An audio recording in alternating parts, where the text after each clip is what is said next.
Pocket FM. To unlock all the episodes, click the link in bio. Alex arrived back at the university. It was around 11:30 a.m., so he called Debbie and went to the cafeteria to meet her. He ordered some tomato soup, scrambled eggs, a burger, and 2 bowls of fries. "That's far too much." Debbie's eyes widened. For the last 2 days, she had been studying in the library. She had tied her hair into 2 thick braids that hung over her shoulders, making her look very pretty. "Debbie, you are beautiful," Alex said, unable to help himself. Surprised, Debbie lowered her head and smiled shyly. Then she raised her head again and looked at Alex, who was still standing at her with a foolish expression. She mumbled, "You're such a smooth talker." "No, I'm serious," Alex insisted. Debbie's heart melted a little. She raised her hand and lightly punched his shoulder. "Eat your lunch." "Okay." Alex picked up his spoon and started to eat his soup as he stared at Debbie. Watching her simply made him happy. "What's wrong?" he asked with concern, noticing that her happy expression had faded to one of melancholy.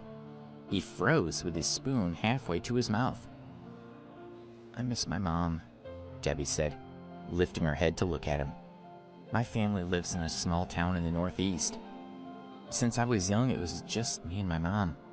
Now I'm at school and she's on her own. And I eat so well here while she struggles at home." Tears slid down her face. Alex moved closer to her and put his arm around her shoulders, encouraging her to lean against him. "I really miss my mom." Debbie couldn't hold it in anymore and started to cry. Her sobs were breaking Alex's heart. "Don't cry. If you miss your mom, then I'll arrange to bring her here. I promise I'll see your mom in a couple of days." Alex consoled her as he planned the best way to get her mother to New York. "Hey Debbie, you're back." Donna and Darren walked over to their table carrying plates of food. It had been a month since they had seen Alex and Debbie. 2 days ago, they had heard that Billy had been the one who stole Mr. Morgan's money, not Alex. "Debbie, why are you crying?" Donna asked with concern. "It's nothing," Debbie said, straightening up. "I just got something in my eyes." She didn't want to confide in anyone except Alex. "Oh," Donna let it drop. "So, Alex, what exactly does your family do?" Donna and Darren were very curious about Alex. How much property did he own that he could afford to bid $1 million? If Alex's family was as powerful as they thought, then they would have to play nice with him. They're getting suspicious, Alex thought. "I actually won the lottery," he said after thinking for a moment. "I got $2 million. I was quite nervous about having so much money, so I donated most of it and spent the rest on Debbie. The money is already gone." "You won the jackpot?" Donna asked. She and Darren were taken aback. "About a month ago, I heard that someone won the $2 million. It was even on the news. Was that you?" Donna asked. Alex laughed to himself. "That would be telling," Alex said, tapping the side of his nose. "Wow, I'm speechless." Donna shook her head in disappointment. She had thought that Alex was seriously rich. It's great that Alex isn't rich. Now he's back to his old self, Donna thought. And Debbie is still a loser. If Alex were a rich person, then I'd have to be nice to her. Donna and Darren felt much better. Darren sighed. It wasn't every day that you won money like that. Alex had managed it and had wasted it all. No wonder he was poor. He deserved to be. Darren didn't think much of Alex at all. "Oh, Debbie, you need to be careful," Donna said. "It's fine if Alex is a scatterbrain, but you come from a poor family and you should know better. You really need to help him. He had $2 million and he's given it all away. And now you're back to being poor." Donna was interrupted by a call from her mother. After talking for a few minutes, she ended the call and wrapped her arms around Darren and said, "Honey, my mom said that she's coming for a visit." "Your mom is coming? That's great, I want to meet her," Darren said happily. Donna smiled sweetly and then glanced at Debbie. "Debbie, my mom is flying out to see me. We promised we would visit each other because we know we have the money to do that. So if you were to get more money in the future, remember to not just spend it all. If those $2 million were still around, Alex could have paid for your mom to come and see you. Or maybe not. Even if she had the money, your mom still might not have come. She's probably never even been on a plane. Hearing Donna say this, Debbie's gaze turned sharp. Don't talk about my mother. What? I'm only speaking the truth, Donna said, smiling. I was going to ask my mother to bring yours with her this time, but with your attitude, I think I'd better not. Really? When Debbie thought about seeing her mother, she grew excited. Her mother hadn't flown before, so Debbie would feel more comfortable if her mother could travel with Donna's mother. Of course, Donna said casually. I was planning on paying for your mom's flight. After all, we're from the same town, so I understand your family's situation. Donna, I'm sorry, I was being too sensitive earlier, Debbie said. Alex tugged her closer, and she lightly shook her head. Please have your mother bring mine here. I'll do whatever you want. She's so weak, Donna thought. It's no big deal, and she's taking it so seriously, as if this is the only thing that matters to her. Since you're so sincere, I guess I can arrange it, Donna said. Thank you, Donna. Debbie was delighted. Seeing Debbie's happy expression, Donna looked down on her even more. Just this small favor was enough to please the girl. Donna felt superior once again, knowing that Debbie would always be beneath her. Don't worry, I'll give you money for Debbie's mother, Alex said. He didn't like Donna's attitude. There's no need, it's only $1,000, and we have plenty of money, right, honey? Donna asked Darren sweetly. Darren nodded and then glanced at Alex with disdain. He only said that because he didn't have enough money to pay for the plane ticket right now. If he had, he would have told us. The most important thing we need to sort out is the accommodation. We didn't say we want everyone to stay together, Alex said with a faint smile. What do you mean? Both mothers are traveling together. Do you plan to make them stay in different places? I can't let you do that, Darren said. Fine, then we'll all stay together. Is that okay with you? Alex was getting impatient. Do you want to stay in a dingy little hotel? That'd be too embarrassing, Darren sneered at Alex. Oh, honey, Donna said. I really want to show off to my mother about how well we're doing. She smiled maliciously. So why don't we let Alex arrange the accommodation? I'm sure he'll find something that isn't too bad. Okay, Alex, you can arrange the lodging, Darren said, and then muttered softly. I don't think this will be anything to brag about. After that, Donna and Darren felt it was beneath them to sit at the same table as Alex and Debbie, so they got up and left. Alex and Debbie finished eating. When they left the cafeteria, Debbie received a call from her mother, saying that Donna's mother had already called and was bringing her to New York the next day. Debbie was overjoyed to hear her mother's voice. After walking Debbie to her dormitory, Alex dialed Sam Woodsworth's number and told him to reserve 2 rooms in the Berkeley Hotel for Debbie's mother. For your girlfriend's mom? Sam said anxiously. After pondering for a while, he said, Mr. Ambrose, I don't think Berkeley Hotel is good enough. I'll arrange a better hotel for you. Oh? Alex was a little curious. Judging from Sam's tone, the hotel he was talking about was quite fancy. Which hotel? The Azalea Guest House, Sam told him. It's not a hotel exactly. Even with plenty of money, it's hard to get a room there. It's very exclusive. Hearing Sam's words, Alex agreed. Debbie's mother rarely came to New York, so she should have the best of everything. The next day at 5 p.m., a flight landed in New York. Donna's mother, Lisa, walked through the airport. She was a middle-aged woman, dressed in fashionable clothes, a sun hat and sunglasses. Looking around, she was filled with anticipation. This time, she had brought along her 2 favorite sisters, who walked behind her. This was the first time they had flown into a bustling city like New York, and they were even more excited than Lisa. "We've finally arrived," Lisa said. "This airport is so large and modern. And look at that skyscraper over there. It's so different from our little town." She looked around the airport. "You're right, it's beautiful," her sister Fiona said. "Lisa, if your daughter can find a local rich boy, Then she won't ever have to leave here. That's true, her sister Natalie agreed. When we see Donna later, we'll have to remind her how important it is to find a rich young man. If we had gone to university, we might have found one, and then we wouldn't still be living in our town.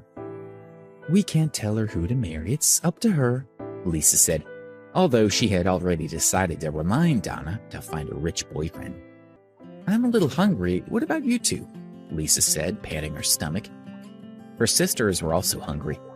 They had left their town early in the morning and then rushed straight to the airport. They had only eaten a few snacks on the plane. Come on, let's have something to eat. I have some homemade buns, said the woman who had been following them. She smiled and opened her backpack, preparing to take out the buns. This was Debbie's mother, Carla, who was wearing a green shirt, black shorts, and a pair of old tennis shoes. Although she wasn't dressed elegantly, she still looked neat. But working outdoors for so many years had darkened her skin slightly and caused shallow wrinkles to appear on her face. Put your backpack away, aren't you embarrassed? Lisa asked. The previous day, she had talked on the phone with her daughter, Donna, saying that she wanted to come to New York for a couple of days and wished to visit her. She hadn't expected Donna to ask her to bring Carla, whose daughter was also attending Preston University. She'd had no choice but to bring Carla along. Of course, she knew her daughter wasn't that kind, so she had no idea why Donna had wanted to help her friend's mother. Quick, put it away, Fiona said to Carla with a frown. Do you want people to know that you're just a simple country woman? Carla closed her backpack and put it back on her shoulders. She was quite confused. Was it that embarrassing to eat buns? If you don't want to embarrass us, then walk a bit further back, Natalie said, glaring at Carla. If we walk with you, people might laugh at us. She turned to speak to Lisa. Can't we just leave her behind? We already gave her the money to pay for the plane ticket. She's already taken advantage of your good nature. Lisa glanced contemptuously at Carla through her sunglasses and snorted. I'm afraid not. No matter what, her daughter is still a friend of my daughter's. Let her tag along. We'll just ignore her once we get to where we're going. Lisa and her sisters walked on ahead, chatting together. Carla followed further back, walking by herself. They walked to the main street outside the airport, talking and laughing. They were puzzled when a BMW stopped in front of them. Then, Donna, Debbie, Alex, and Darren got out of the car. Donna, it's you. Lisa looked her daughter over carefully. They were about to greet each other properly, but they were interrupted by other voices. Mom, you really came. I'm so glad to see you. Debbie held her mother's hand. Me too, her mother answered. It's been 2 years, and this is the first time I've come to visit you. I feel so guilty. My beautiful daughter, let me have a good look at you. You're looking well. Debbie and Carla spoke as if no one else was present. But then they noticed everyone staring at them and immediately stopped talking. Sorry for disturbing you, Carla said awkwardly to Lisa. Do you think this is all about your family? Lisa glared at her. Do you have to be so loud? Mom, let me introduce you to someone, Donna said, grinning as she pulled Darren next to her. This is Darren, my boyfriend. Oh. Lisa was stunned for a moment as she took a closer look at Darren. He was handsome and seemed to come from a good family. He made a good first impression. Nice to meet you, Darren said, smiling. She had planned to remind her daughter to find a rich boyfriend, but Donna had already found one. And even better, he was also young and fit, so he was worthy of being with Donna. Who is this young man? Lisa asked when she saw Alex. Oh, him? He's Debbie's boyfriend, Alex, Donna said before Alex could answer. As usual, her expression was one of ridicule. Carla couldn't help but look at Alex. Debbie's family is poor, but they're still from her hometown, Donna explained. That's why I asked you to bring her mother with you. Alex's situation is similar to Debbie's, and he doesn't have much money, so I asked Darren to bring them here. Is that so? Lisa relaxed when she heard her daughter say that Alex's situation was the same as Debbie's. Debbie, let me give you some advice, Lisa said earnestly. You know your family's situation. You're going to university to learn and get a good job, not to find a partner. You're not like my Donna, who could leave university and my family could still find work for her. But you need to keep your feet on the ground and not try reaching for the stars. It's the same for you, Carla, Lisa continued. Debbie is young, but you're old enough to know better. If you continue as you are, then your family is destined to be poor forever. Alex couldn't bear to listen any longer. I can't let this go, he thought. Even though it's not my family, I still have to say something. I can't let her mock Debbie and her mother like that. Just as he was about to speak, Debbie stopped him and shook her head. Watch your temper, young man, Lisa said to him. I was only telling the truth, and I said it for their own good. So what are you unhappy about? Lisa was rich in her town, and no one dared to talk back to her. Even if her words were a little harsh, she's older than you, so have some respect. She shook her head and muttered, College students. Debbie, keep an eye on your boyfriend, Natalie said, squinting at Alex, and see what kind of man he is. If he doesn't learn to behave properly, then get yourself a new boyfriend. In the end, Carla apologized to Lisa. Okay, Darren said to Lisa, you must be hungry after your trip. I know a good restaurant with great food, so let's go and eat. See, Darren is a polite young man looking after us, Lisa said. He's much better than some people around here. Let's go, I'm really hungry. She got angrier the more she looked at Alex, so she ignored him and got into Darren's car. Alex, you go with Debbie and her mom, Darren said. I'll treat everyone to a meal, so you don't need to pay. He gave them an evil smile and added, but my car is full, so I can't drive you there. Can you take a taxi? Do you have enough money? If you don't, I can give you some. No need, Alex said plainly. Good. Okay, I've never been to the Sunset restaurant before, Darren said, and you guys are really lucky to enjoy a great meal there for free. He smiled proudly, got into his and drove away. Thinking about Darren's attitude, Alex didn't want to go. But since he had booked a room for them at the Azalea guest house, why shouldn't he accept the meal? But why does this restaurant sound so familiar, he wondered.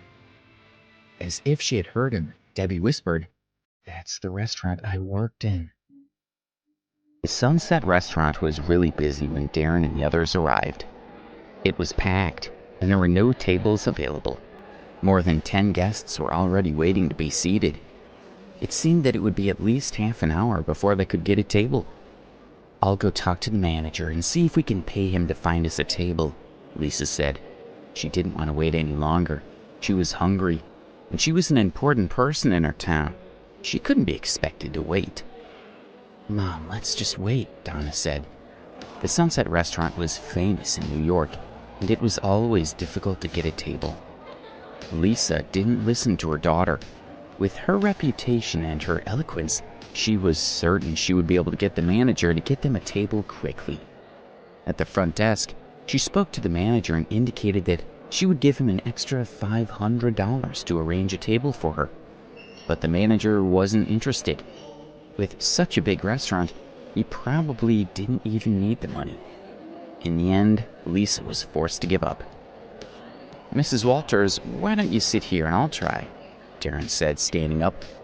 They had all seen Lisa being embarrassed in front of the manager, so he had to do something.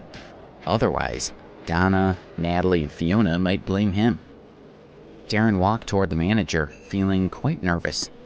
He wasn't that important, so would the manager embarrass him too?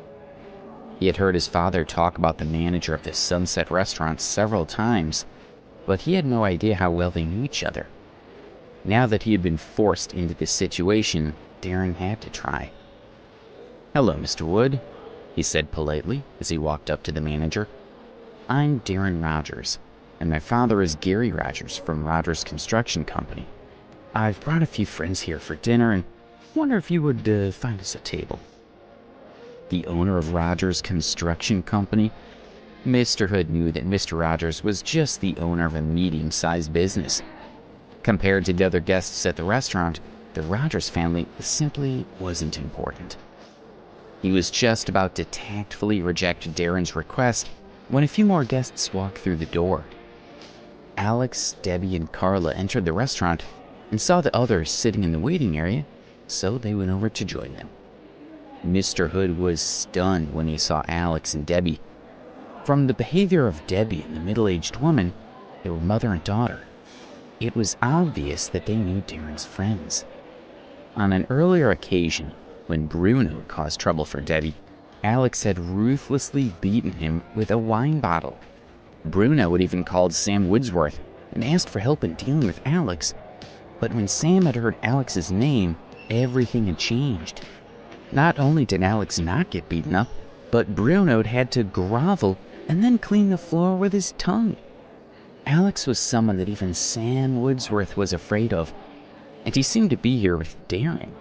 If the manager didn't help them find a table, Alex might get angry, and then the entire restaurant would be in trouble.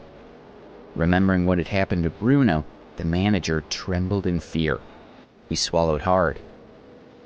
"Mr. Hood?" Darren asked, puzzled. What was wrong with the manager? "Oh." Mr. Hood's gaze shifted to Darren's face. "You want a table, right? Sorry, we made a mistake. I'll arrange something for you and your friends right now. Please wait." "Okay," Darren agreed, and Mr. Hood immediately hurried off to make the arrangements. Darren was confused. When did my dad become so powerful? He thought. He had been worried that since his dad's company was only a medium-sized business, Mr. Hood might not have respected it. He hadn't expected Mr. Hood to agree so quickly when he heard Darren's father's name. "It looks like my father has quite a bit of prestige in New York City after all," he thought. With that in mind, Darren returned to the waiting area. "Well, why do you think we're still just sitting here?" Lisa was saying to Alex, clearly annoyed. "This is a restaurant, not a house, so you can't just eat wherever you want." Then she looked toward Darren. "Darren, it's fine if the manager doesn't have a table. I'm not that hungry, so we can wait for half an hour." "Hey, Mrs. Walters," Darren said proudly. "I've arranged it with Mr. Hood, and he's gone to find us a table." "Oh!" Lisa was a little taken aback. "You're really something, Darren. I tried and the manager wouldn't listen to me. You're gone for only a minute or two, and you've already got the manager to agree. Impressive." She glared at Alex as she continued. "Unlike some people who asked why we were still sitting here. If you have the power to do something about it, then go and get the manager to give us a table. If you don't have the power, then keep quiet." She crossed her arms and turned her back on Alex, who nearly sighed. A waitress came over and asked them to follow her upstairs to a private room. The door was labeled 888. Inside, the room was spacious and bright. It was decorated with red carpets, yellow chairs, and two expensive-looking porcelain vases that were as tall as a person. Looking at the room, Darren started to panic. He asked the waitress, "What does this room cost?" "Oh, this is our most luxurious room," she said politely. "Prices start at $8,000. $8,000? Darren was shocked and more than a little nervous. He thought that this meal would cost $2,000 at the most. But $8,000? That was a lot. "Darren, how about we go to a different room?" Lisa suggested. She had never spent so much on a meal before, and Darren and Donna were still students. How could they possibly afford to spend that much money? "It's okay, Mrs. Walters," Darren said, wiping sweat from his forehead. "I like this room. Let's stay here." He didn't want to be humiliated in front of everyone. "Sir, there's nothing to pay," the waitress said with a smile. "Mr. Hood said that you were honored guests, and we're happy to have you in our restaurant. Your meal is on the house." Free! Darren felt like a prisoner who had suddenly been pardoned on his way to be executed. He was overjoyed. He looked at the waitress and noticed that she seemed a little starry-eyed, which was a little amusing. "Please, take a seat," she said. "We'll bring your meal shortly." "They are all our best dishes." She smiled and left the room. "Darren, you really do command respect," Lisa said, sitting down. "Not only have you got us into the most luxurious private room, but you don't even have to pay for it." She was extremely satisfied with this powerful boyfriend of Donna's. "Exactly," Fiona agreed. "What does your family do? Why are they so respected?" She was very interested in Darren. "My family has a small construction company, and it only earns $10 million a year. It's barely worth mentioning, Darren said casually. 10 million is not worth mentioning? Natalie smiled at him. Then she glanced at Alex, looked him up and down, and asked, Young man, what does your family do? Do you earn several tens of thousands of dollars a year? My family has no business, so how could I earn tens of thousands of dollars? Alex asked, not interested in talking to snobbish people. They all mocked Alex for not having enough money. The waitress returned and brought several dishes to the table, including mushroom soup, pork chops, steak, salmon, and fruit salad. They didn't know which knives and forks to use, but Donna showed them what to do. Debbie and Alex already seemed to know and helped explain it to Carla and Lisa. But weren't they just country bumpkins like Carla? How do you two know which knives and forks to use? Lisa asked in disbelief. Have you eaten in places like this before? I used to work here part-time, Debbie said flatly. Ha! For a minute there, I thought you ate in places like this all the time, but no, you were working for someone else. Lisa sneered, then muttered softly, No matter how much you know about fancy cutlery, it's a waste of time. It's not like you'll get much chance to eat expensive meals. The door opened, and Mr. Hood came in, bowing his head slightly. How was your meal? He asked politely, his gaze locked onto Alex's face. Of course, he didn't dare make eye contact. Very good, Darren said, standing up and shaking Mr. Hood's hand. Thank you for your hospitality. I will remember it. Mr. Hood is so polite, he thought. He even came over just to ask me if my food was okay. Ah. Mr. Hood wanted to speak to Alex, but Darren didn't let go of his hand and was still standing there smiling at him. Since he didn't know how close Darren and Alex were, he couldn't object. He simply smiled amicably. Darren talked for a while, and then he finally let go of the manager. To welcome everyone, I've picked out 2 special bottles of red wine, Mr. Hood told them, gesturing to where a waiter had already brought in the 2 bottles. Smiling, he picked up a bottle. He wanted to place it in front of Alex to show his respect. Mr. Hood, you're too kind, Darren said. How can I accept? He broke off in surprise when he looked at the bottle. Whoa! This is a Louis XIV from 1992. This is really expensive. Thank you, Mr. Hood. How did you know that I've always wanted to taste this? Smiled with embarrassment and was left speechless. He hadn't expected that Darren Rogers would think the bottles had been brought specifically for him. However, there was nothing he could do, as it wouldn't be appropriate for him to argue with Darren over the bottles in front of Alex. Looking at the smiling Darren, Manager Hood became suspicious. What was the relationship between this young man and Alex, he thought. Darren was definitely Alex's subordinate. The manager's level was not high enough for Alex to address him in person, so he was only fit to talk to his subordinate. Thinking of this, Manager Hood's respect for Alex deepened. It's my honor to have everyone come to my restaurant. Let me propose a toast to you all. A drink with Manager Hood. I'll remember his good intentions with all my heart, Darren said with a smile, and then took a drink from his wine glass. Thank you, Manager Hood said, and continued to clink his glass with each of the others. What I need is for Alex to remember me, the manager thought. Manager Hood appeared polite on the surface while he toasted with Donna and her aunts. He had no interest in them. But when he toasted with Alex's girlfriend Debbie and her mother Carla, his smile was sincere.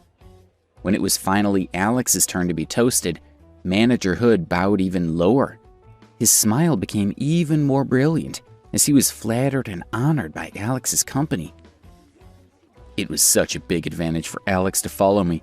If I wasn't here, Manager Hood would not treat him like this, Darren thought as he sneered to himself. Manager Hood's attitude also surprised Lisa and the others. That boy Alex is something else. Not only did Darren agree to eat with him, but Manager Hood is treating him with such courtesy, Lisa thought. She felt that the manager was making too much of a sacrifice. But she realized that since Alex was a guest of Darren's, he couldn't possibly ignore them. That also proved how much power Darren had. When it was Lisa's turn for a toast, the manager walked up to her. Hello, Manager Hood. I'm Donna's mother. Ugh, you're so old. And Manager Hood's face revealed a trace of astonishment as he looked awkwardly at Lisa, feeling that this middle-aged woman was too disgusting for him. However, he didn't dare show his feelings in front of Alex. Manager Hood quickly left after drinking with Lisa. After the toast, Manager Hood quickly said a few polite words. "I wonder what else Darren is going to come up with," Lisa said as she and her sisters praised Darren together. "If it wasn't for him, how could they eat at such a nice restaurant?" Lisa snorted coldly as she looked at Alex and the other two whispering to each other as if no one else existed. "Some people only know how to eat and don't even think about who made it possible for them to sit in the most luxurious room, eat the best cuisine. This kind of person is really pitiful," she said in a low voice. Alex raised his head and looked at Lisa unhappily. Debbie pulled at him gently. "It's not that big of a deal. You've got a bad temper. We let you guys eat for free, yet you guys still have the nerve to glare at me," she said. Lisa was not afraid of Alex at all. Forget it. Don't bother with someone like Alex who has no morals," Natalie, one of Donna's aunts, advised her sister. "To be able to make you worry like this, there's no one else like Alex," interrupted Fiona, who is another one of Donna's aunts. Alex only thought that these aunties blew hot air, and he didn't care what they said. Manager Hood wanted to say a few more words to Alex, but Darren had been happily chatting with him for a long time. As they walked out, a large truck stopped at the side door. The restaurant staff were unloading the goods. They paused to look at the fresh fish, beef, seafood, and vegetables. The ingredients in our restaurant are all imported from Europe, Japan, and other countries from around the world. Once the goods arrive at the port, they can be transported to a restaurant within 3 hours. It's definitely the freshest and most delicious food in New York City, Manager Hood said to Alex and the others. "Manager Hood, you are too polite. I just glanced at the truck and you're giving me a detailed introduction to your food. I'll ask my dad to come over to your place to eat next time." Darren smiled and patted him on the shoulder. He always felt that Manager Hood was being polite to him because of his father. "This young fellow is truly narcissistic. I'm telling you about our products, but are you worthy of them? If Alex wasn't here, would you dream of asking me this? With your dad's income level, our restaurant doesn't care about him. Do you think your dad's that awesome?" Hood thought. He respectfully watched Alex and the others walk away. Then he walked back into the restaurant. Thinking back to how he had treated Alex, he felt quite pleased with himself. "Alex, didn't you already book a hotel? Where is it? I'll take Donna's aunties over there right now," Darren asked with raised eyebrows. "What? He booked the hotel?" Lisa said in surprise. She glanced at Alex and muttered, "What good hotel could he possibly find? We finally came to New York to have some fun. Will it be good enough to stay there?" "Mom, don't think like that. Alex's hotel booking isn't bad," Donna purposefully said loudly to her mother so that she could criticize Alex even more harshly when she saw the hotel that he had booked. Donna glanced at Alex with a smile. "Alex, what hotel did you book?" she asked. "The Azalea Guest House," Alex said lightly. He didn't want to talk to this family anymore. If it wasn't for his promise yesterday to help them book a hotel, he would have left them behind and taken Debbie and her mother away. "Azalea Guest House?" Donna asked Darren if he knew it, but he shook his head. The most famous hotel in the country was the Azalea Guest House. Because it was not open to ordinary guests, people like Donna and Darren had not heard of it. "What, Donna, haven't you heard about this hotel? Oh my, he must have found a small hotel somewhere. How could we go to such a place? We don't even know if it's safe or not. Let Alex and Debbie go there. They're used to living in that kind of place." Lisa truly felt that the hotel that Alex had found would not be good enough for them. Alex didn't say anything and just smiled. It would be perfect if they didn't go, he thought. "Mom, let's go look. The name doesn't sound so bad," Donna said, trying to persuade her mother. Lisa listened to her daughter's words and decided to take a look at the hotel. After getting into the car, Donna and the others headed toward the Azalea Guest House, according to their map. Alex, Debbie, Carla, and the others got in a taxi and headed toward the hotel as well. In Darren's car, Lisa let Darren first take them for a ride around New York City to see the evening scenery. This made Lisa and her sisters sigh deeply at the beauty of the city.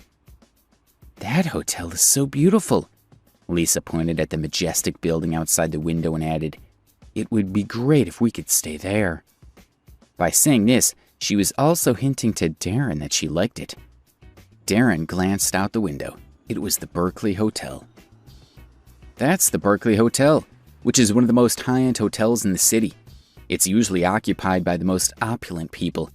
Even the cheapest room would cost more than $5,000 a night." Darren smiled lightly. How could he not understand what Lisa meant? If it was only Lisa on her own, he would have let her stay at the Berkeley, but she had brought her two sisters. Even if he had a lot of power, he wouldn't be willing to spend 3 times the amount of money. Lisa didn't let her disappointment show. It appeared that there was still quite a gap between Darren and the top families that she had imagined. "Let's go look at the hotel Alex picked out. If it's not good, I'll book a different hotel for you guys." As he said this, Darren drove his car toward Azalea Guest House. Azalea Guest House was an antique courtyard-style hotel located at the southernmost edge of New York City. By the time Darren's car arrived, Alex and the others had already settled in. Everything had been arranged, so they just needed to check in. After parking, Darren called Alex, who quickly came out and led them in through the gate to the Azalea Guest House. It was already dark. In the courtyard, pine and cypress branches hung in the shadows over the winding garden path and a pool of water. On the surface of the water, there were floating lotus leaves with pink lotus flowers. "This place is quite pretty," Donna thought as she looked at the scenery around her. "I knew he couldn't pick out a hotel, but it's clean here. We finally made it to New York. Why do we have to stay in a bungalow, though? We have so many of them in our country," Lisa thought.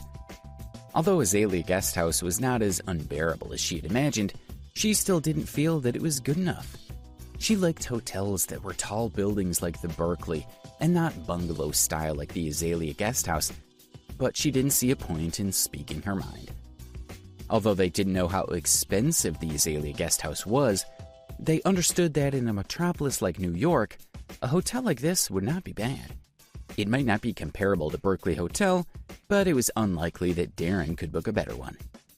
Even though Lisa and the other two couldn't stop complaining, they still ended up staying at the hotel. After a long day, they were all truly tired. The next day, Lisa and her two sisters finished washing up and followed her out of the room. "Although this hotel is a bungalow, it's still quite comfortable to sleep in," Natalie said as she was still a bit pleasantly surprised. "What's there to feel comfortable about? We were too tired yesterday, so we'll all feel this way," Fiona said, curling her lips. "Hey, don't you feel that this hotel doesn't have a lot of people? Last night I had nothing better to do, so I walked around it and found that less than half the rooms were lit up. They have such a big hotel, but so few guests. I'm really curious as to what they're relying on to make money," she added. "Well, this is the hotel that Debbie's boyfriend found, so it can't be that good. If it was good, how could he possibly have brought us here?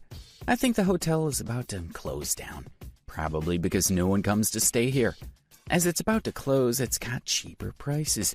The kid found a deal," Lisa said, sure of herself.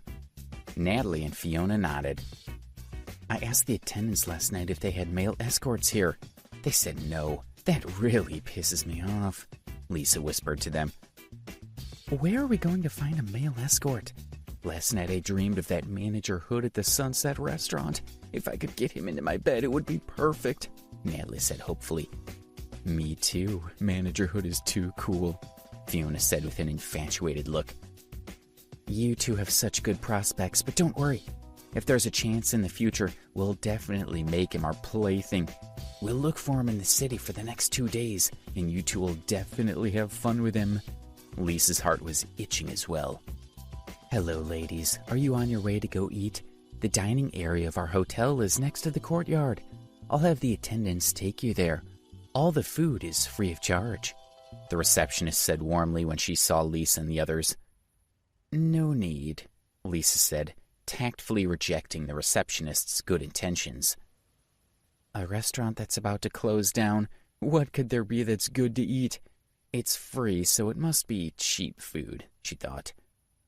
Although the hotel was on the verge of closing, the receptionist and waitress were really attractive. At that moment, Debbie's mother, Carla, walked out as well. Hello, our hotel offers free food and drinks. It's by the courtyard. I'll have the waiter take you there, the receptionist said as she approached Carla. She had been instructed that this was an important guest that must be treated well. Carla was happy to eat a free meal. The receptionist took her to the courtyard, while Lisa and the other two snickered and walked away. Look at this big garden. There are so few people walking around at such a good hour in the morning. The food and drinks are free, just perfect for lowly people like Carla and her group. Let's go. The three of us will go to eat at a better place, said Lisa. Do you think we'll find toast and eggs? She asked the other two proudly. Let's go look for some, they chimed. That's fine. After we finish eating, let's take a good stroll around the city and see where we can find male escorts. I'll let you two ladies have a good time. The three women laughed as they talked to each other, walking out of the Azalea guest house. A week passed by quickly. Since Lisa and the others looked down on the Azalea guest house, they had not eaten a single meal there. They had indeed heard of a place with male escorts. The three of them had gone twice, which cost them over $6,000. Although Lisa's family had little money, if she spent too much this time, it might arouse her husband's suspicions. So she didn't dare to overuse her bank account. That day, they saw Carla again and noticed that her appearance had improved in the past week. She had become much more spirited. The three of them found it quite strange. Are you going to have breakfast by the courtyard? The food there is delicious, Carla invited them enthusiastically. Forget it. You're used to eating chicken liver and pickles all day at home, but we feel that the smell is too strong, so we're eating somewhere else. Lisa looked at Carla with disdain, then took Natalie and Fiona out of the Azalea guest house. After they finished their meal, they began to stroll around and window shop at the shopping malls in the city. By 11:30, their stomachs were growling. There's a restaurant over there. Let's go eat lunch. Lisa was the richest, so naturally she was the leader of the group of three. They went wherever she wanted to go. As the three of them spoke with each other, they walked toward the nearby restaurant. Lisa had only taken a few steps when she stopped. She saw a woman who looked very familiar. Joanne? She called out hesitantly. When the woman in front of her turned around, Lisa was overjoyed. The woman was indeed Joanne Ludlow. Lisa's family owned a pharmaceutical company, and they were currently discussing a partnership with a private hospital in their area. Joanne was the wife of the hospital's CEO. Negotiations had reached a stalemate, so if she could get Joanne's support, then this partnership would not be a problem. Joanne, it's really you. Lisa quickly walked over to her. I didn't expect you to be in New York too. What a coincidence. It's you, Lisa. Where are you going? Joanne said amiably. Lisa was stuck. She wanted to take advantage of the opportunity to discuss the partnership. Wouldn't it be too cheap if they went to the restaurant she had seen across the street? She came up with an idea and said, We're going to eat. Joanne, you haven't eaten either. Let's go to the Sunset restaurant. The atmosphere there is pretty good. Lisa remembered a big dinner she'd had at Sunset Restaurant on her first day in New York. If I hadn't met Joanne today, I wouldn't have remembered that we ate there, she cursed to herself. Sunset? It's pretty upscale there, and they have such pricey food. I think we should find a place to eat nearby, Joanne said with a smile. She had heard from her New York friends that Sunset was one of the most expensive restaurants in the city. It was not something that ordinary people could afford. Joanne was not confident. This is even better. If I were to treat her to a meal at Sunset Restaurant, she would look up to me. Even if I asked her for help, she would be too embarrassed to refuse, thought Lisa. It's all right, Joanne. Don't worry. It's not easy for us to meet in a different city. I'm treating you to a meal. You can't reject me. Let's go, Lisa said. She hailed a taxi and took them all to Sunset. It's really good here. We ate here recently. As Lisa spoke, she led Joanne into the restaurant. The waiting area was already filled to the brim with more than 10 people in line. Lisa, there's a long wait. Why don't we find another restaurant? Joanne was still a little nervous. In terms of status and wealth, Lisa couldn't even compare to her. And even she was a little scared to come here. She didn't believe that Lisa could afford this place. Hey, Joanne, what are you looking for? Wait a minute, we'll have a seat soon, Lisa said calmly. The last time that they had come here, there hadn't been any free tables, but they had managed to get one. This time she believed she could again solve that problem just by mentioning Darren's name. I'll be right back. Lisa gave Joanne a wink before confidently walking up to the hostess. Where's she going? Joanne asked Fiona. You can't just ask the hostess to find us a seat. Is she going to do that? It's impossible. She thinks this is our city. This is going to be a joke. Joanne was very anxious. If she had known Lisa was so brainless, she wouldn't have come with her. Joanne, don't worry. Other people might not be able to, but Lisa can definitely do it, Fiona confidently said. Her daughter is dating an important man, and the last time we came here for dinner, we relied on him to get us seats. Who is her daughter's boyfriend? Is he very powerful? Joanne asked curiously. His name is Darren. He's terrific. The last time we came here, the manager found a spot for us without a word, and all the food was free. He even offered us a toast with a very exclusive red wine. His attitude is so humble, Natalie said to Joanne. That's why Lisa will definitely be fine. Lisa had already walked up to the hostess. Miss, please arrange a seat for us. My friends and I have been waiting for a few minutes, she said in a very proper tone. I'm sorry, please wait in line. When it's your turn, we'll arrange a table for you, the hostess said politely. What? I need a place right now. Don't you know me? Let me tell you that I'm someone you can't afford to offend. If you don't arrange a place for me as soon as possible, I can tell you very clearly that you might lose your job, Lisa said aggressively. She felt that it was beneath her that a hostess could refuse a request. Ma'am, I hope you can follow our rules, said the hostess with a smile and continued. We really don't have a seat right now. If you want to eat here, you need to line up first. We'll arrange a table for you. I want to talk to your manager. I want to see if he can find a seat for me, Lisa said adamantly. She thought that the hostess definitely hadn't seen them the other day, so it would be useless for her to explain everything. I'm sorry, please forgive me. Our manager has his own matters to attend to. If you have anything to say, just say it to me, said the hostess. This middle-aged woman is obviously looking for trouble. If she thinks she can bully her way in, she'll be turned away, thought the hostess. As you can see, we've come here with a friend. If today's meal is ruined, our family will lose $150,000 to $300,000. Lisa admitted bitterly to increase the importance of this meal and pressure the hostess. Can you make room for me now? When our business is done, I'll give you a big tip of $100. As you can see, all the tables are already occupied. There is only one supreme room left, but it's too expensive. The minimum price is $8,000, so I'm sure you won't want it. I really have no choice, the hostess said awkwardly. A supreme room is empty? Why didn't you tell me earlier? Lisa said in high spirits. What are you saying? It's not like we've never eaten in a supreme room before. Do you think we'll go back on our word or something? Lisa said with dissatisfaction. Hearing how confident she was, the hostess didn't dare to say anything else and ordered someone to bring Lisa and the others to the room. Lisa, what's the minimum order for a supreme room? Is it really all right? Joanne asked Lisa in a low voice. Although Lisa had ordered the room, Joanne was still very nervous. Joanne, don't worry, I'll treat you. Your mission today is to eat and enjoy yourself.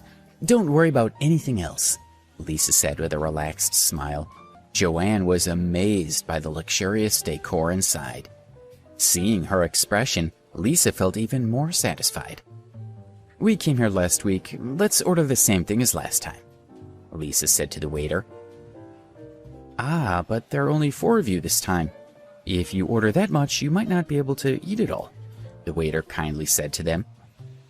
If I tell you to go get this order, you do it. If we can't finish, we'll have leftovers. You worry a lot," Lisa said with a great deal of anxiety. Only then did the waiter leave. "You're too generous," Joanne said in defeat.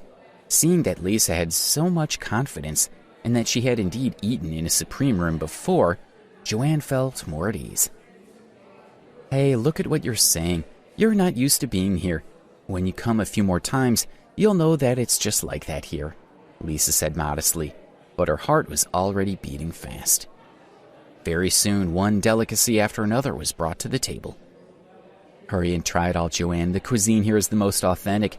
The oysters are pretty good," Lisa said with a look of understanding. In reality, how could she know whether the cuisine was good or not?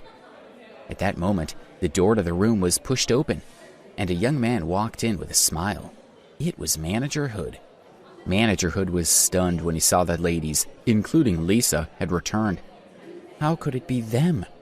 Manager Hood couldn't help but feel angry. When Lisa and her sisters saw the manager, they were overjoyed. "Is the food delicious? If you need anything, feel free to tell me." Looking at these ladies, he felt disgusted.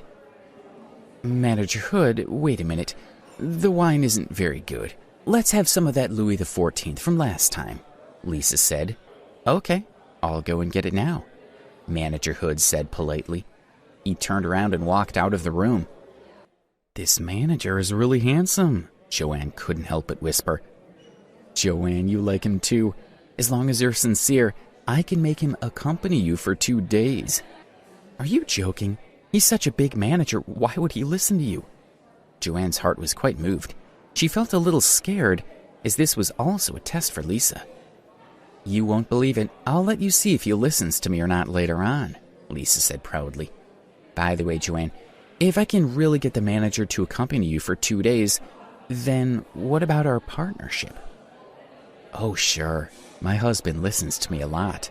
At this moment, Manager Hood walked in with a bottle of Louis XIV. He opened it and poured some for everyone. He walked up to Lisa and toasted her. Manager Hood said a few polite words and then left. Don't worry, Joanne. I'll definitely get him to accompany you for 2 days," Lisa said, smiling awkwardly. Seeing Joanne's ugly expression, she was embarrassed. She thought it was probably because Darren wasn't there that day, so the manager didn't want them to take advantage of her generosity. Joanne didn't really take this matter to heart. The cuisine there was indeed pretty good, so she ate happily. Lisa walked next to Joanne as they went to leave. When they reached the main entrance, the waiter caught up with them from behind. "I'm sorry, but your bill has not been settled yet. Please settle your bill first before leaving," he said politely as he stood in front of Lisa and the others. Lisa's face turned red. The waiter wanted to settle the bill with her in front of Joanne. Wasn't this deliberately making her lose face? "Are you new? Do I need to spend money here? I'll go back and ask Manager Hood," Lisa said as she felt that there was nothing wrong with what she had done. She almost scared the waiter with her words. Luckily, the manager walked over, asked the waiter something, and then looked at Lisa's calm expression. "Please settle your bill," Manager Hood said with a serious expression. "Lisa, this..." Joanne looked at Lisa with worry. "Didn't you say you didn't need to pay for the meal? What's going on now?" thought Joanne. "Don't worry," Lisa comforted her. No one knew where she found her confidence, but she looked at the manager and said, "Manager Hood, did you forget? Didn't you give us a free meal the last time we came here?" "Yes, but there was a reason for that exemption. I'm sorry, please settle the bill first," he said again while staring at Lisa. As he carefully thought about their last visit, it seemed that Alex had only talked to Debbie and her mother while they ate, and he had ignored everyone else. With his many years of experience in understanding people, Manager Hood was sure that Lisa and her group didn't have much to do with Alex. If it was Debbie and her mother coming to eat that day, Manager Hood would definitely let them leave without paying. But Lisa and the others were just ordinary people, so how could he let them eat in a Supreme room for nothing? "What's the matter with Manager Hood today? Didn't you treat us so well because of Darren the last time?" Lisa thought. Okay, Manager Hood, I didn't expect you to be so unreasonable. I'll phone him right now. What do you want me to say to him? Lisa glared at the manager, took out her phone, and stepped aside to make the call. Just you wait. It's clearly a small matter, yet you insist on getting into trouble. I want to see how you're going to explain it all to him when he comes, Lisa said coldly to the manager after she hung up. Don't worry, Joanne. When he arrives, everything will be sorted out. We just ate at this place. If we make them look bad, they won't be happy. We'll just have to wait and see, Lisa said. Oh, that's good. Joanne's heart calmed down when she saw that Lisa and the others were so undisturbed. But Manager Hood's heart was beating really hard. Could it be that she was calling Alex just now? Did I make a mistake? Is this woman really related to Alex? He thought. He was nervously waiting for this person to arrive. He had made up his mind that if it really was Alex, he would apologize to them. It didn't matter if he lost face, as it was still better than offending Alex. A young man walked in through the door. Lisa hurried over and greeted him. Darren, you're finally here. If you hadn't come, this would have killed me. Darren, do you see that woman? She's a business partner for our family. I lost face badly in front of her just now. If you help me save face, I'll hand her over to you, Lisa whispered into his ear. Darren walked up to Manager Hood. The manager was much more relaxed now. Originally, he was afraid that Lisa would call Alex to come over, but it turned out to be Darren. Manager Hood scolded him in his heart. Last time, Darren had felt good about himself, and had made Manager Hood think that he had been Alex's friend. Later, Manager Hood had investigated it, and found out that this was not the case at all. This is my daughter's boyfriend. He'll solve this for you. Joanne, you can relax now, right? Lisa said with a smile. Joanne greeted Darren by nodding her head. Manager Hood, now that I'm here, let's just forget about this matter, Darren said to the manager with a smile. He had felt that the moment he had appeared, Manager Hood's attitude would be softened. Forget it? You must be joking. Manager Hood laughed coldly. Since you're here, then you can please settle the bill quickly. What's going on with Manager Hood today? He wasn't like this the last time. Could it be that he doesn't remember me after a week? Thought Darren. Manager Hood, don't you remember me? I'm Darren. My dad's company is the Rogers Construction Company, Darren said. Oh. Manager Hood had a look of realization on his face. It's good that you remember. The misunderstanding's been resolved. I'll remember your good intentions today. Don't worry, I'll visit you often in the future, Darren said with a smile. He then turned to Lisa. We can leave now. Darren was about to leave with Lisa and the others who were praising him. Stop, Manager Hood cried out. What the hell do you mean that the misunderstanding is resolved? When did I let you go? You don't need to send us off. We can just leave by ourselves, Darren said with a smile. What the heck? Just how narcissistic is this fellow? Manager Hood thought as he grabbed Darren's shoulder forcefully. Ouch, what are you doing? Exclaimed Darren. You can't leave until you've paid the bill. If you continue playing tricks on me, I'll call the police, Manager Hood said angrily. Manager Hood, you didn't take the wrong medicine today, did you? Aren't you mistaken? I'm Darren, and you still want me to pay? He asked in surprise. I don't care who pays. I'll hand you over to the police if you don't pay today, Manager Hood said. He became more and more annoyed as he looked at Lisa and the others. Are you going to pay the bill or not? Or don't you want to pay the bill? It seems like these p***s want to go back on their word, Manager Hood thought as he took out his phone and was about to call the police. Lisa and the others were dumbfounded. Joanne, who was standing to the side, also turned red. In such a high-end restaurant, she felt extremely humiliated and embarrassed. Don't call the police.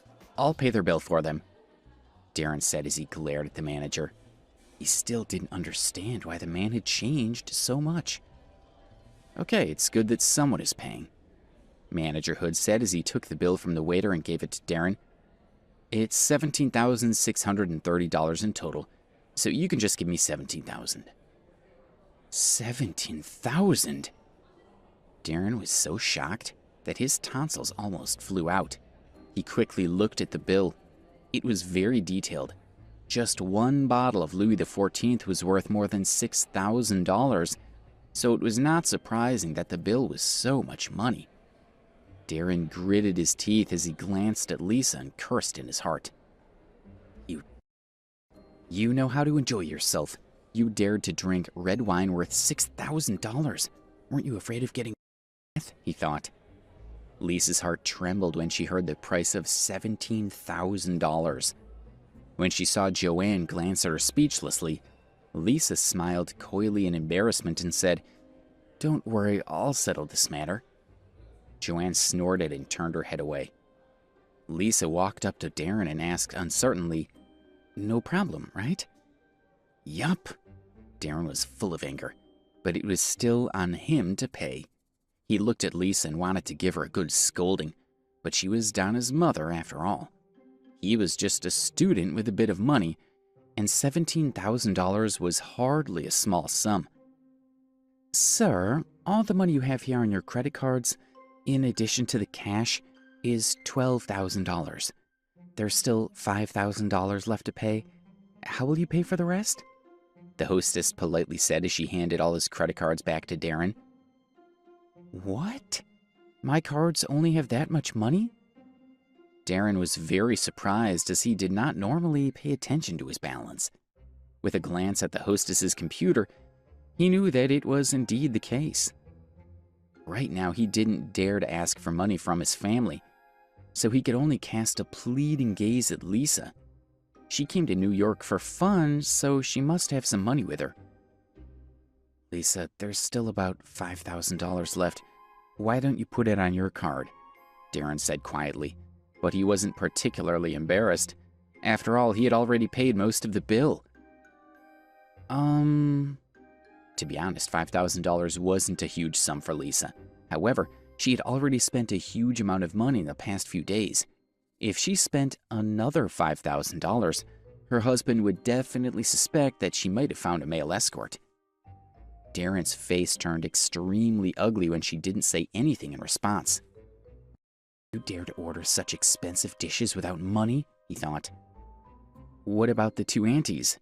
Darren's eyes shifted toward Fiona and Natalie. "They don't have any money on them either," Lisa said awkwardly. She was worried too, as her gaze locked on at Joanne. Wasn't Joanne the only one who currently had money? The surrounding customers began to make comments. "Hey, how dare you come to Sunset Restaurant without money? You're all crazy," said one. "These country bumpkins are really something. Do they really think that the fancy restaurants in New York are as cheap as those in the countryside?" said another. "Where did they get the courage to eat in a Supreme room? I think they wanted to eat for free from the very beginning," exclaimed another. The customers that were eating nearby all looked at Lisa and the others with a smirk as they whispered to each other. "Joanne, we don't have enough money right now. Look." Lisa walked up to Joanne with a stiff smile. When Joanne heard Lisa asking her for money, the anger in her heart surged. "You really treated me to a good meal," Joanne said with a sneer. Then she snorted and walked up to the hostess. She handed over her credit card and swiped the remaining $5,000. After she was done, Joanne covered her face with her hands and walked quickly toward the door. She felt that it was too embarrassing for her to remain in there. "Joanne, wait for me. Leave me your number and I'll return the money to you," Lisa said loudly. "There's no need." Joanne turned her head and looked at Lisa with a cold smile. "I must be really out of my mind today. That's why I came to eat with you. Goodbye." "Don't be like this. Today was an accident. I'll find another time to meet up with you and we'll talk about the partnership." Lisa was afraid that this would affect their future business dealings. "Partnership? I don't think our hospital needs that kind of luck. You should find someone else to work with instead," Joanne said as she waved her hand to get a taxi, climbed in and left. Hearing Joanne's words, Lisa knew that her family's business had failed. Her heart felt like it was being frozen in an ice house. Fiona and Natalie also blamed themselves. "Don't be too sad. Should I take you back now? Darren looked at Lisa's sad expression and felt that she had deserved it. If she didn't have the money, then she shouldn't have eaten at such an expensive restaurant. Now, her business had failed, and she even made him make a fool of himself in front of so many people. No need. We'll take a taxi back. I still have to thank you for today, Darren, Lisa said dejectedly. She then got to a taxi and went back to the hotel with her sisters. When they arrived at the Azalea guest house, Lisa went to her room to rest.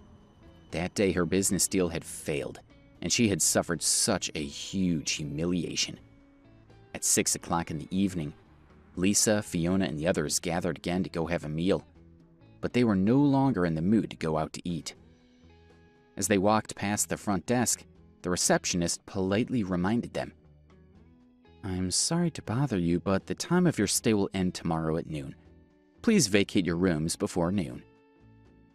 "It's finished?" Lisa discussed the situation with Fiona and Natalie. Although the hotel was a bungalow and not their ideal luxury hotel, it was still quite comfortable, and they still wanted to stay for 2 more days. "Can we stay in the room longer?" Lisa asked. "My apologies, but you can't stay in the room. Please forgive us," the receptionist politely said. "We can't stay in the room? Did I hear that wrong? Why not? Are there any other available rooms in the guest house?" Lisa asked in surprise.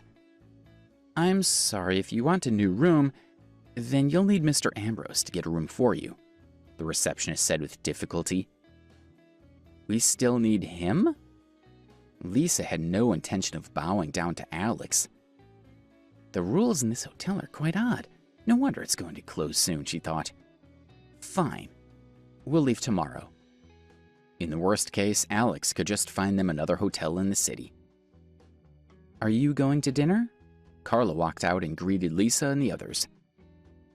"We've had such great meals out these past few days that I can't eat much of anything anymore, so I'll go with you," Lisa said as she followed Carla to the courtyard. "This place is pretty nice." Lisa and her sisters praised the decor. This time they were grateful for all the free food, so they ordered a few dishes without worry. "I didn't expect the food here to be so delicious," Lisa said. She and the others felt that this was the most delectable meal they had ever eaten in New York. It was even more delicious than the one they had eaten at Sunset Restaurant. Their table was filled with expensive delicacies such as abalone and lobster. They felt a little regret that they hadn't eaten at their hotel in the past few days. However, they comforted themselves with the thought that there was still a gap between the meals at their hotel and those at Sunset. After all, Sunset Restaurant's food was imported from various countries and could be transported from the port within 3 hours. Please subscribe to the Pocket FM YouTube channel and press the bell icon for instant notification. Check out our channel for more such exciting shows.